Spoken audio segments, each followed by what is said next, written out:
The night shift at Cedar Creek Medical began the same way it always did, fluorescent lights humming their mechanical prayer, the smell of antiseptic cutting through something underneath it, something like copper and fear. Sarah Chen pushed through the employee entrance at 1947 hours, her badge clipped to scrubs that had been washed so many times they'd faded from navy to the color of old denim. 3 years.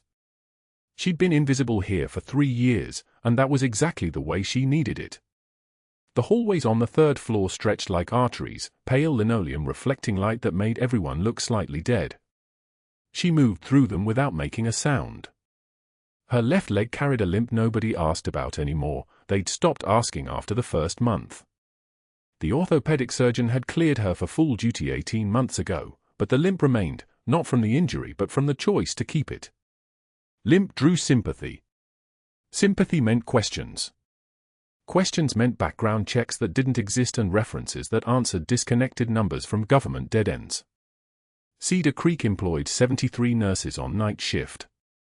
Sarah was never really one of them. She occupied the same space, clocked in at the same terminal, responded to pages on the same overhead speaker that crackled at irregular intervals. But she was a ghost in scrubs, a pair of steady hands without a name, correction without presumption. For 36 months, she had perfected the art of being overlooked. She checked the admissions board first, the way she always did. Room for 12, acute MI, stable. Room 389, post-op appendectomy, vitals nominal. Room for 01, compound fracture, pain management holding. And there. Room for 47. The name hit her like shrapnel. Colonel James Martinez. Combat medic. Admitted 0600 hours. Trauma bay assessment noted abdominal shrapnel wounds, hemorrhagic shock on arrival, now post-operative recovery and observation. Sarah's hand stilled. She didn't blink. She didn't change the angle of her jaw or let her breathing shift. That was training. That was the difference between being alive and being found. Ramadi. Sector 7. March 2018. A rooftop that smelled like burning metal and diesel, and a kid with a medical pouch who couldn't have been more than 23 years old running a triage operation like he'd been doing it his whole life. That was Martinez. After she'd been erased. After Operation Copper Valley got buried so deep that Captain Sarah Chen officially died in a training accident, her name classified, her decoration sealed, her existence conditional on absolute silence. Martinez had taken her position. Done her job. Walked the same patrol route she'd memorized in dust storms and died in the same sector she once held. Except he hadn't died. He was here. Breathing. Bleeding. Alive. She moved to the medication dispensary and began logging her shift, each keystroke deliberate and precise. The fluorescent lights buzzed overhead like agitated insects. Rain had started outside, hammering the windows of the nurse's station with the irregular percussion of a warning drum. Her fingers moved through the automated system, password, shift code, station assignment, mechanical muscle memory from a life that wasn't supposed to exist anymore. "You're working tonight." Sarah didn't look up. Dr. Richard Mercer stood 7 feet away, holding a patient chart the way other men held weapons. He was tall in the way men who'd never used their height for anything practical became tall, all posture and tailoring, a $4,000 suit that hung like armor. His face carried the particular hardness of someone who'd spent decades believing that credentials made competence, that the right schools and the right connections and the right publications could transform arrogance into authority. "Third shift, Dr. Mercer," Sarah said. "Same as always." Her voice came out deferential, soft at the edges. "Just a nurse. Nobody important. Nobody worth his time." He didn't leave. He watched her hands move across the keyboard with the intensity of someone studying a threat he didn't yet understand. "I'm rounding on my post-op patients at 0200 hours, he said. "I'll be reviewing all medication administration notes personally. Recent studies suggest certain nursing staff have been administering dosages without proper physician verification." Sarah's shoulders didn't tense. "All dosages are documented and verified per hospital protocol, Dr. Mercer." That's what concerns me. Protocol varies with competency. He set the chart on the desk with a deliberate slowness. Some people think they understand medicine because they've read enough bedside monitors. Some people develop dangerous intuitions and mistake them for judgment. She didn't respond. The light behind his eyes had shifted, something sharp and territorial had entered his expression. He'd seen something in her competence that threatened something in him. The look lasted maybe 4 seconds. Then he walked toward the ICU, his footsteps echoing off linoleum that recorded everything.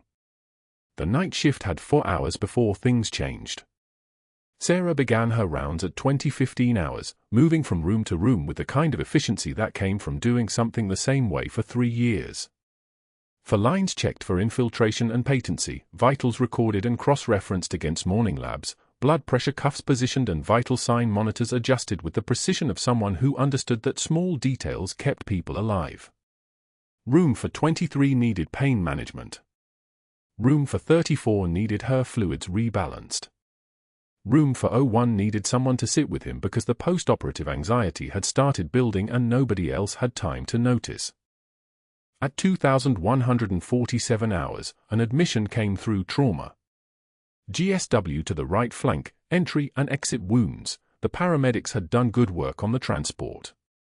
Sarah was standing near the medication station when young Dr. Keyes rushed past with the chart, muttering dosage calculations under his breath. Albuterol for the respiratory response. Fentanyl for pain management. A 14-gauge for line for the blood transfusion protocol. Standard post-traumatic injury procedure. She was pulling bandaging supplies when she saw him review the chart 15 minutes later. Dr. Mercer stood at the nursing station, his reading glasses perched on his nose, his jaw tightening as he read Keyes' orders. "Dr. Keyes," Mercer called out. His voice had that quality of a man summoning someone beneath him. "Come here." The intern appeared within seconds, already anxious, his tie askew from the rush. Sarah continued what she was doing. She didn't turn around. But her hands knew exactly what she was hearing. "These dosages," Mercer said, pointing at the chart. "Walk me through your thinking." Fentanyl for the pain response, sir, 100 micrograms for initial acute trauma management. 100 micrograms. Mercer's voice carried the tone of a man declaring someone incompetent. The patient is 187 pounds with a history of renal insufficiency.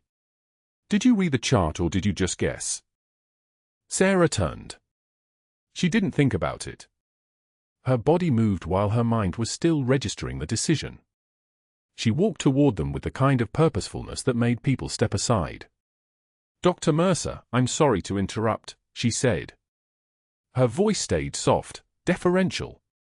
"But the patient in trauma 2 with the GSW, I was reviewing the admission labs and noticed the creatinine was elevated from the previous imaging.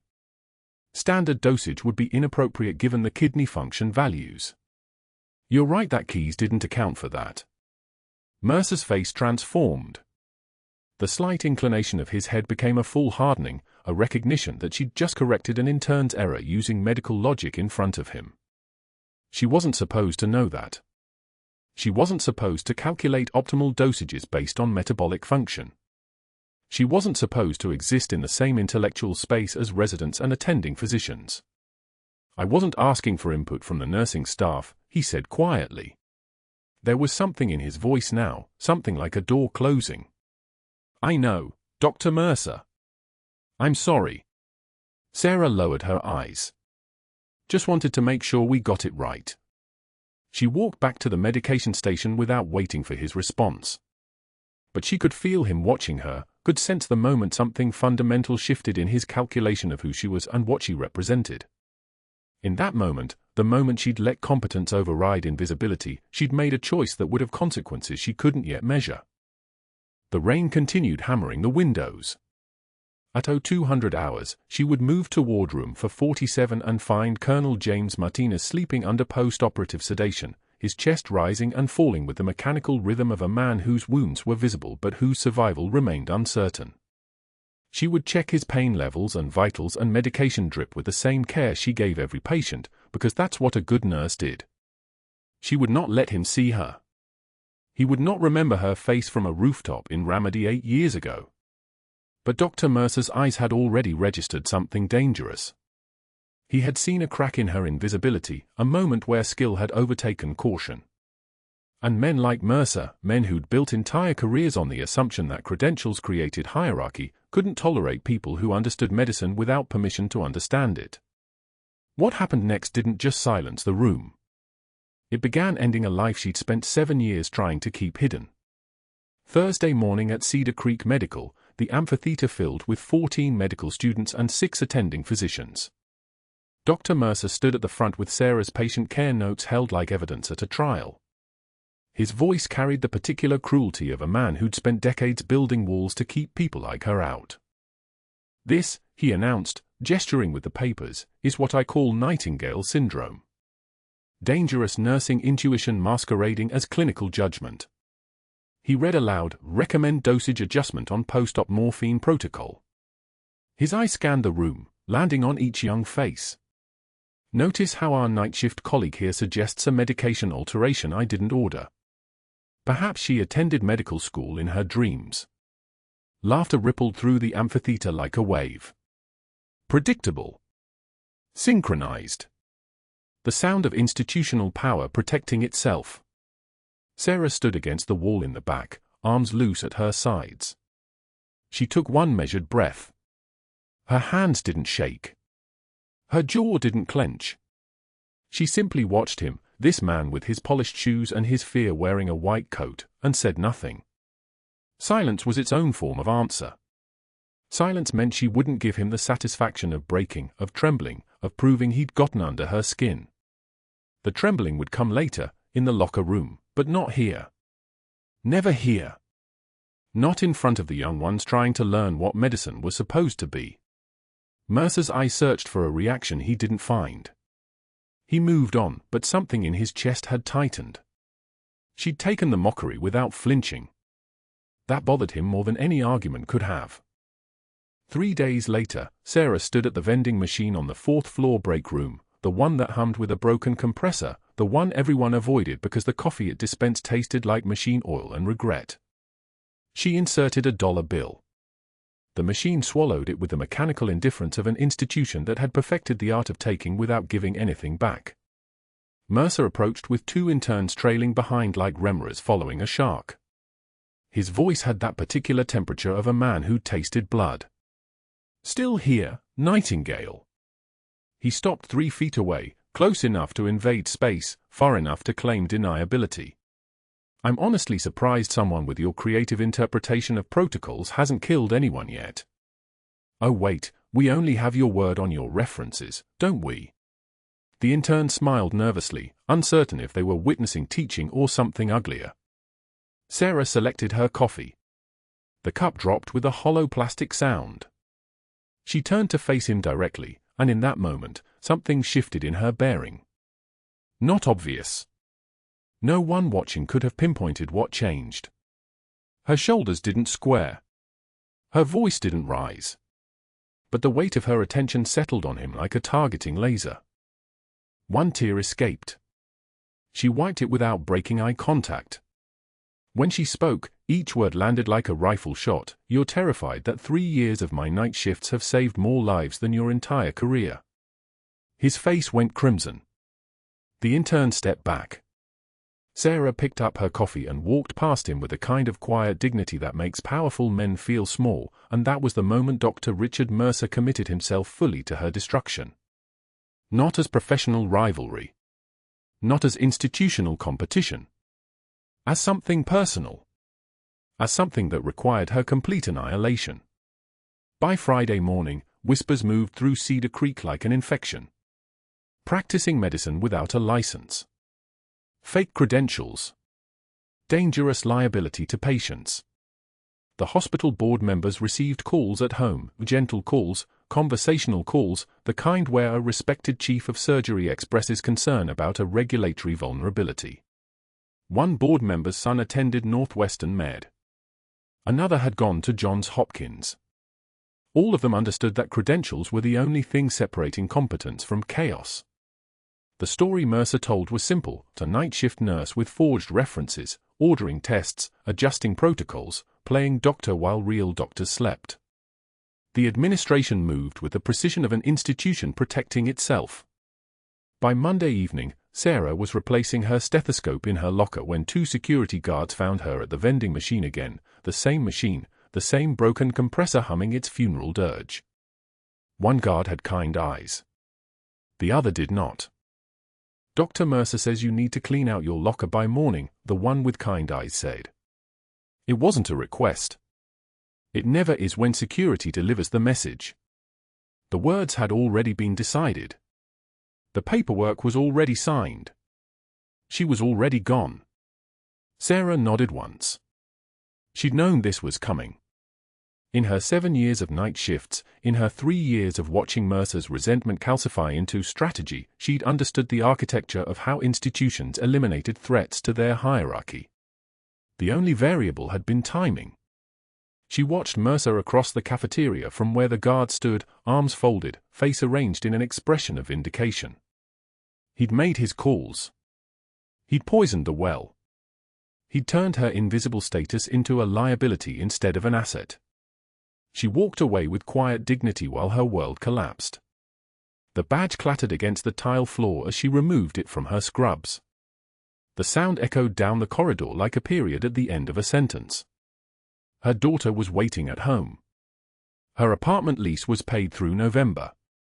Her bank account held $37,000 and change, money saved for exactly this scenario, the emergency fund that every military-trained person keeps for the day when civilian institutions reveal they were never going to accept what she actually was. What they didn't know was that her shift had ended, but her watch was only beginning. At 2,145 hours, Sarah reviewed the ICU charts from home on her personal laptop. She'd taken photographs of the key files before she left, muscle memory from tradecraft, insurance policy from another lifetime. Colonel James Martinez's trajectory was written in his lab values. Sepsis markers rising. Organ function declining. The shrapnel embedded in his left chest wall, the one that Mercer's imaging report had flagged as likely benign foreign body, no intervention required, was infected. She'd seen this pattern in Ramadi. She'd held men with this pattern while waiting for medevac. The pattern led to death when the infection crossed into the bloodstream. She called Cedar Creek at 2,200 hours and asked to speak to the on-call attending. The page went unanswered. She called again. Voicemail. The third call connected to a resident who said the attending physician wasn't available right now in a way that meant something other than unavailability. At 01 for 7 hours, Martinez's monitor stopped being patient. Sarah was home, 6 miles away, when a night nurse she'd trained called her personal cell, a violation of protocol, an act of loyalty that would cost the nurse a write-up when discovered. "Sarah, he's coding. They're calling for Harris, but nobody can find him. You need to know. He's coding." She didn't remember getting dressed. She didn't remember driving. Muscle memory took over the way it always did, the way it had in Ramadi when the mortar round started falling and her hands had moved on their own because her brain had already mapped every procedure, every step, every possible response to the human body breaking down. She arrived at Cedar Creek at 0156 hours. Security stopped her at the entrance. "You're terminated, Ms. Chen. You can't be here." "I'm a citizen concerned about a patient," she said. Her voice had changed. Somewhere between the parking lot and the security desk, the careful nurse had stepped aside and something older had stepped forward. "What room is Colonel Martinez in?" They checked the log. "Room for 47, 4th floor." She moved past them before they could decide if they had authority to physically stop her. They didn't. By the time they called for backup, she was already in the stairwell moving at a pace that was neither running nor walking but something between, the stride of someone moving through familiar territory toward an objective. She heard the monitor from the hallway. Flat line. The sound of it cut through the building like a knife through membrane. She entered room 447 at 0158 hours. Martinez's eyes were still open. His chest had stopped moving. The monitor's green line had gone to sleep. The on-call team hadn't arrived. The backup didn't respond. The attending was unconscious in a parking lot somewhere, which meant Sarah was the most qualified person in the building with access to his chest cavity. 47 seconds until brain damage became permanent. 47 seconds until the man who'd replaced her in Ramadi, who'd carried forward the mission she'd had to abandon, became a husk in a hospital bed. She ran to her old locker in the break room. They hadn't changed the locks. Inside, sitting on the shelf where she'd left it 7 years ago, was the tactical knife she'd carried through 3 tours. Sanitized. Wrapped in sterile gauze. The flag from Marcus Webb's folded funeral arrangement sat beside it, the only proof that her previous life had been real, that she'd been someone other than a night nurse nobody asked questions about. She retrieved both. Room for 47 again. This time nobody stopped her. This time she wasn't asking permission. Sarah stood at the nursing station at 2,145 hours, Colonel Martinez's chart open in front of her like a confession written in vital signs and lab values. The numbers told a story she'd seen before. 13 days post-admission. Shrapnel wounds from an IED that had fragmented across his abdomen and lower thorax, not just tissue damage, but the kind of internal scarring that whispered of complications 3 weeks down the line. His white count was rising. His hemoglobin was drifting. The trajectory wasn't a line. It was a falling stone. She recognized the pattern because she'd treated it twice in Ramadi, sandstorms turning the sky the color of old blood, and both times the soldiers had been lucky enough to have a surgeon who understood that IED shrapnel doesn't just wound tissue, it seeds infection into the spaces between organs where antibiotics can't reach, where sepsis builds its cathedral slowly until the body becomes a house no one lives in anymore. Sarah pulled the most recent imaging report. The radiologist's note was 3 sentences. Conservative treatment recommended. Monitor closely. Follow up in 1 week. 1 week. Martinez didn't have 1 week. She picked up the phone at 2,147 hours and called the on-call surgeon's number. It rang 4 times. 5. On the 6th ring, a voice answered that sounded like it had been marinating in bourbon since sunset. Yeah, what?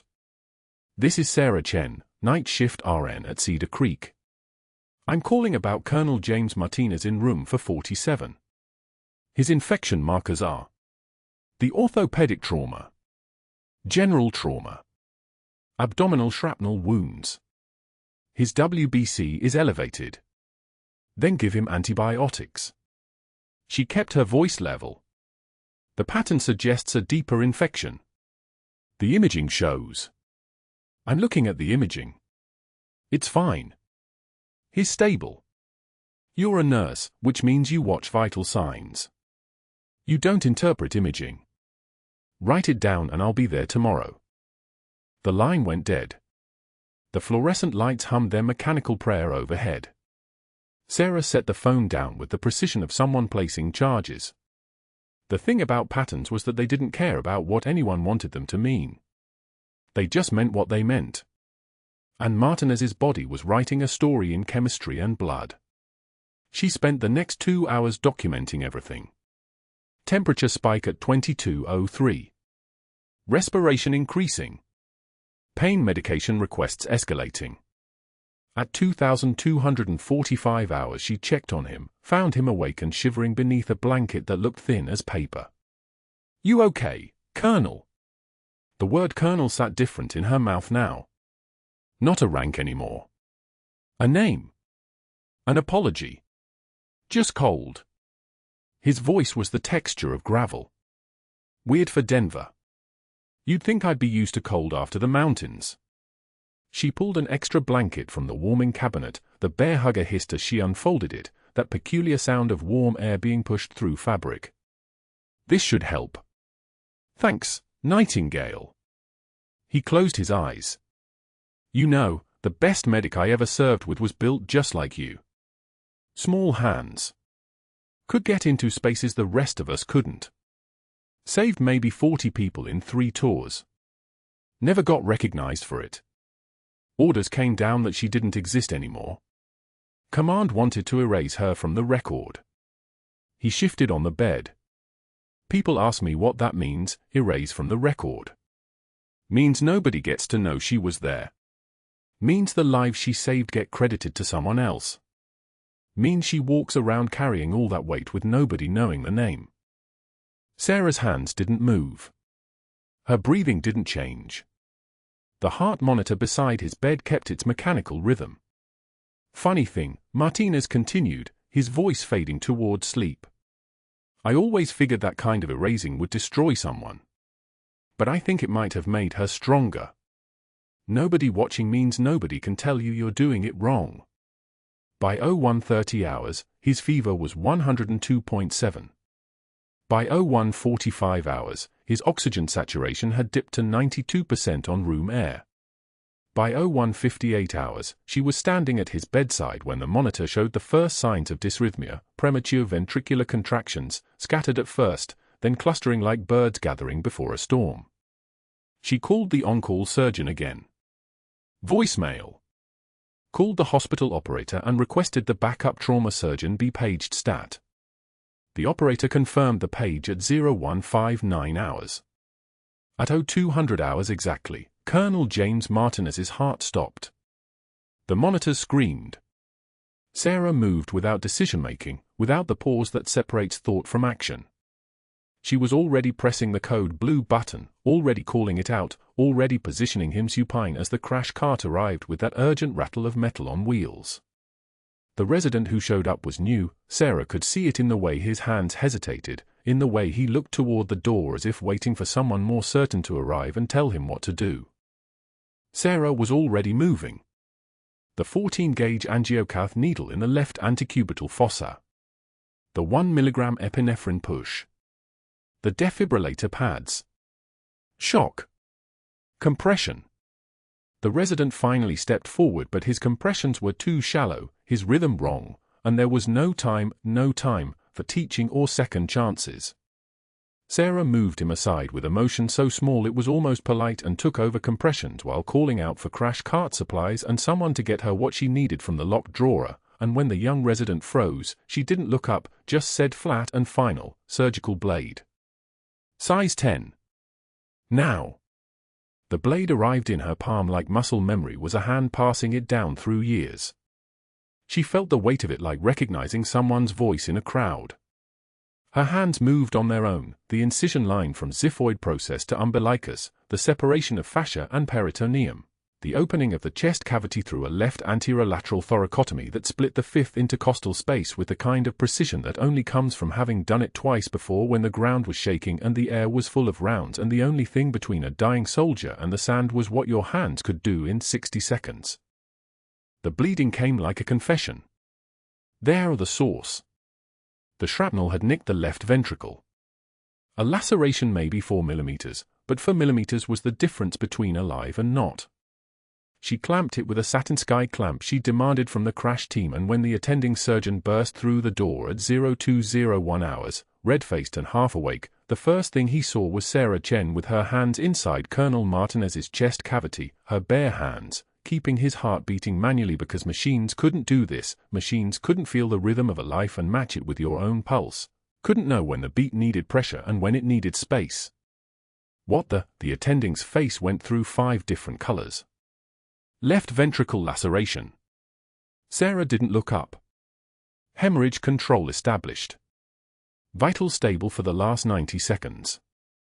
You're going to want to get a perfusionist in here for ECMO if he's going to have any chance of this healing without permanent damage. The attending moved toward her but didn't touch her, didn't interrupt the rhythm of her hands because even he could see that those hands were the only thing keeping Martinez alive. The resident was already calling it out, perfusion team is 3 minutes out. Bringing the mobile ECMO unit. 3 minutes. Sarah counted them in heartbeats. 180. That was the amount of time she could do this. Her hands were steady as surgical steel. Her breathing matched the rhythm she was creating. The blood on her scrubs was just information, visual data about a problem she was solving with the precision of someone who had already survived worse. The perfusionists arrived at 0203 hours. The ECMO team had the peripheral lines placed by 0206 hours. At 0207 hours, the machine began cycling, taking over what her hands had been doing, and Sarah stepped back with the same precision she'd moved forward. That was when she saw him in the doorway. Dr. Mercer. Phone in his hand. Recording. His face had the expression of someone who'd just watched the last piece of a puzzle he'd been building slide perfectly into place.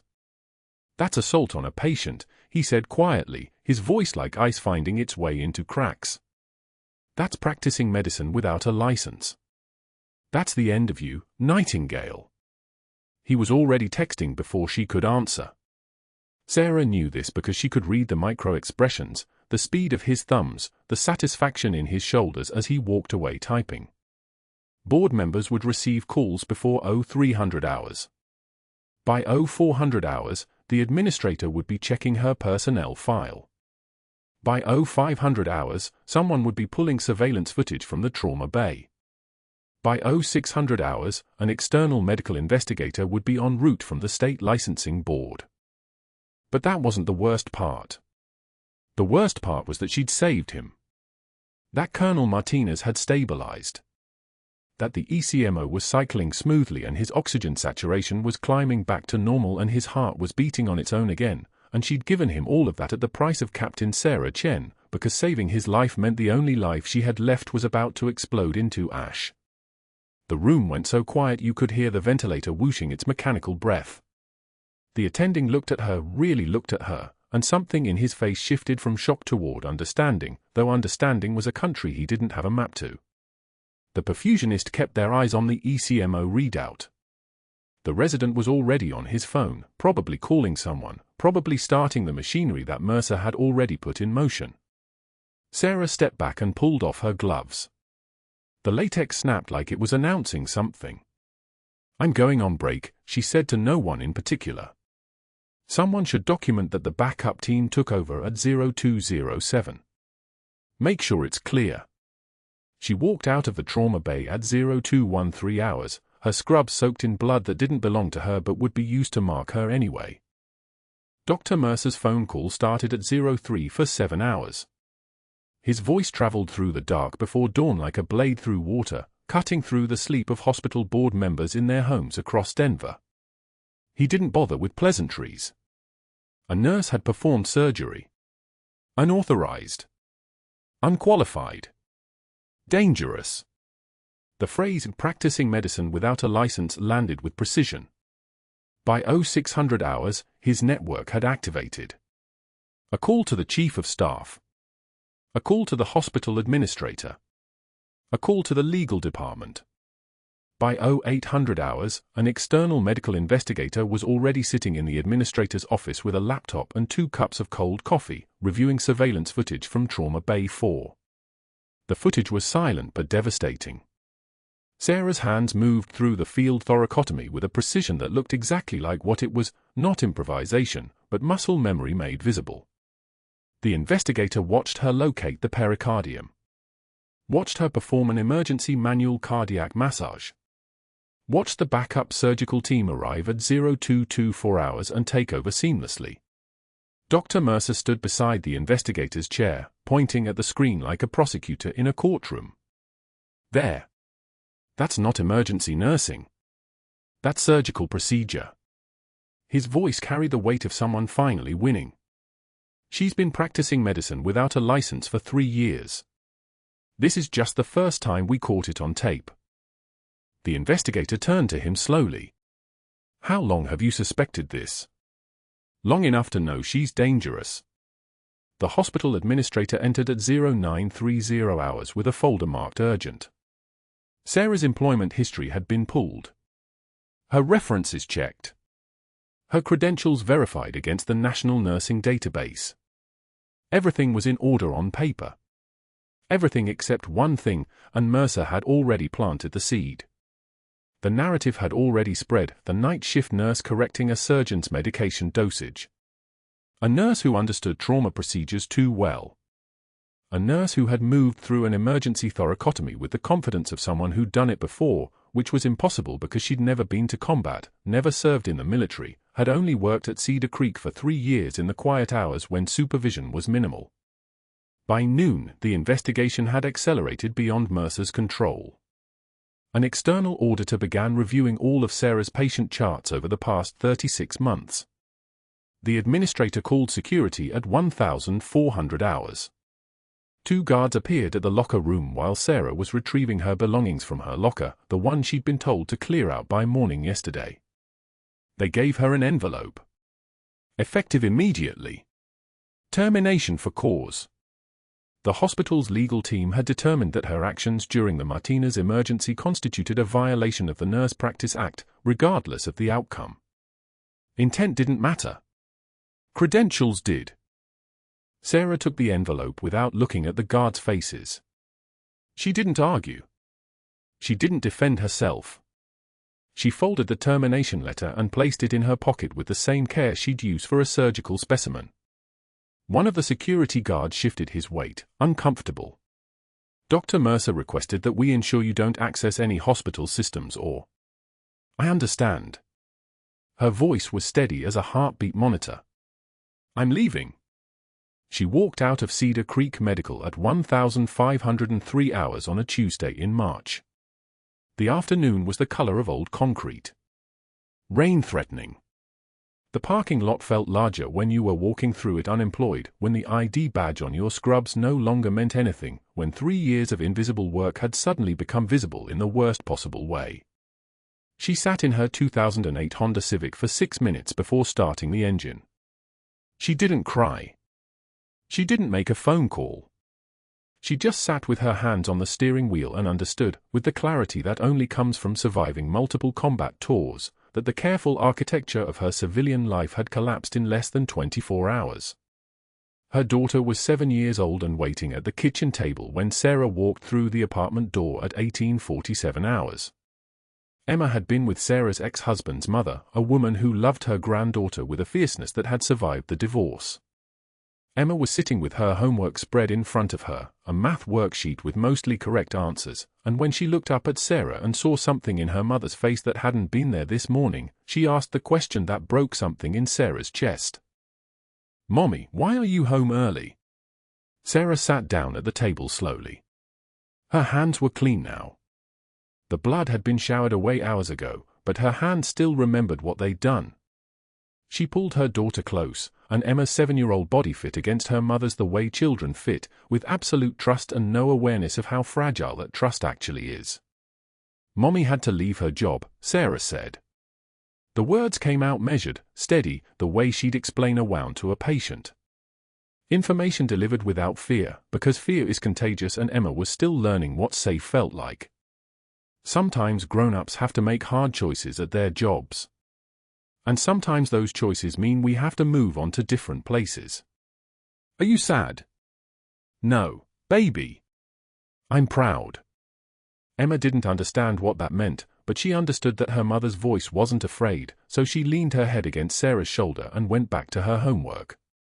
That was when Sarah saw it, the folded flag on the bookshelf in the living room, the one she'd brought from her apartment before the separation, the one she'd kept in the back of a closet for 7 years because looking at it required looking at Marcus Webb's memorial service, at the flag being handed to his mother, at Sarah standing in dress blues and saluting while something inside her became permanently sealed. The flag from Marcus Webb. She stared at it across the room while Emma worked on the next math problem. Marcus, who'd been killed by an IED 30 kilometers outside Ramadi in August 2019. Marcus, who'd been on Sarah's surgical team. Marcus, whose body she'd tried to save on a stretcher made of canvas and desperation, and failed. The flag was proof that her previous life had been real, that she wasn't crazy, that Captain Sarah Chen had existed and had bled and had lost people she loved in places most people couldn't find on a map. The flag was the only thing that proved it. "Mommy? Can you help me with this one?" Sarah looked back at her daughter. Emma's pencil was poised above a problem with addition and subtraction mixed together, which meant Emma was still learning to organize her thinking, to break things down into smaller pieces. Sarah thought about how Emma would grow up believing that her mother had always been a nurse, had always worked night shifts, had always been the quiet woman who came home and helped with homework and fell asleep watching television. Emma would never know about the combat boots in the back of the closet, the ones with the serial number still faintly visible on the tongue. The tactical knife that Sarah had cleaned and returned to her locker before Mercer could find it. The muscle memory that 7 years of grocery stores and night shifts and single parenting hadn't erased, the memory that lived in her hands and fired at 0200 hours when a dying man needed surgery and there was no one else. "This number is 23, Sarah said, pointing to the first part of Emma's problem. "What do you need to do next?" "Subtract 7. "Yes. So that's 16. "That's right. You're thinking clearly. You're breaking it down into parts you can manage." Emma smiled and wrote the answer. Sarah held her daughter and tried not to look at the folded flag, but the flag remained visible in her peripheral vision like a scar she couldn't ignore. The flag that proved she'd been someone. The flag that proved she'd already died once, officially and legally, declared KIA in a training accident to protect an operation that would never be declassified, to preserve the silence she'd maintained for 7 years, to keep her daughter safe in a world where knowing too much about Captain Sarah Chen could become dangerous. The rain started at 1923 hours, drumming against the apartment windows like code. Emma finished her homework at 2045 hours and went to bed at 2100. Sarah sat at the kitchen table with the termination envelope and the folded flag and understood that Dr. Mercer had just fired a ghost, had just destroyed the life of a woman who officially no longer existed, had just committed a tactical error of staggering proportions. He didn't know who he was standing next to. But tomorrow morning, someone else would. The man wheeled into Cedar Creek Medical's ICU at dawn had no name on his chart. Just a federal marshal in a dark suit standing sentinel beside the bed, hand on his holstered sidearm, watching every person who entered that room. The patient's chart said John Doe with a timestamp of 05 for 7 hours. Sarah was checking the morning medications when she saw his face. The recognition hit like a physical blow, not the face of a memory, but the face of a ghost she'd treated 7 years ago on a Ramadi rooftop under sustained small arms fire, a man she'd pulled from a drainage ditch with shrapnel embedded in his left shoulder, a man who wasn't supposed to be alive, a man whose status had been classified so deeply that asking about him could end a career. She froze for exactly 1 second. Then her hands moved to his vitals like nothing had changed, blood pressure stable at 118/72, heart rate steady at 68, oxygen saturation holding firm at 97%. Professional. Mechanical. Safe. But when she leaned close to check his foresight, when her hands were steady and her eyes were down, he whispered it. 2 words that rewrote everything. Viper 6. Her call sign. The code name that had been locked away in Pentagon files for 7 years, sealed under Operation Copper Valley, buried deeper than most classified operations went. The marshal's eyes went wide. His hand moved to his phone. She didn't look up. She adjusted the 4 drip rate, 2.5 milliliters per hour, steady, and stepped back from the bed as if she hadn't heard anything at all. 20 minutes. That's how long the marshal's phone call lasted before the hospital room doors opened and a Marine colonel entered in full dress blues, his bearing like iron, his presence making the air pressure change in the room. He carried a manila folder marked with a classification seal, red wax pressed into the paper, her call sign stamped across the front in typeface that looked like it had been printed decades ago and stored in a vault ever since. The colonel opened the file without introduction. His voice was parade ground steady. Captain Sarah Chen, he read, for extraordinary valor during Operation Copper Valley, maintained combat surgical operations under sustained enemy fire, resulting in a 100% save rate across 47 combat casualties. For actions above and beyond the call of duty, awarded the Bronze Star with Valor Device, the Silver Star, and the Navy Cross. Each sentence landed like a hammer strike. Each decoration was real. Each one had been sealed away the moment her identity was erased. And that's when the room transformed. The colonel's presence had summoned others. A 2-star general in service dress entered without knocking, moved past the doorway with the casual authority of someone who owned every space he walked into, and the general didn't acknowledge Dr. Mercer standing in the hallway outside the ICU. Mercer was frozen there, watching, his face draining of color as he understood that the investigation he'd weaponized against Sarah had attracted attention far larger than Cedar Creek Medical. Federal auditors had already begun their work. The same external scrutiny that Mercer had turned on Sarah's background had swung around and caught him in its beam like a searchlight finding something that had been hiding in plain sight. The auditors found what had been buried in his research data for a decade: falsified patient outcomes, fabricated success rates on 3 separate clinical trials, research grants obtained through fraudulent documentation, and worse, 3 patients who had died from Mercer's dosage errors that he'd documented as nursing complications. The paper trail was immaculate because Mercer was meticulous.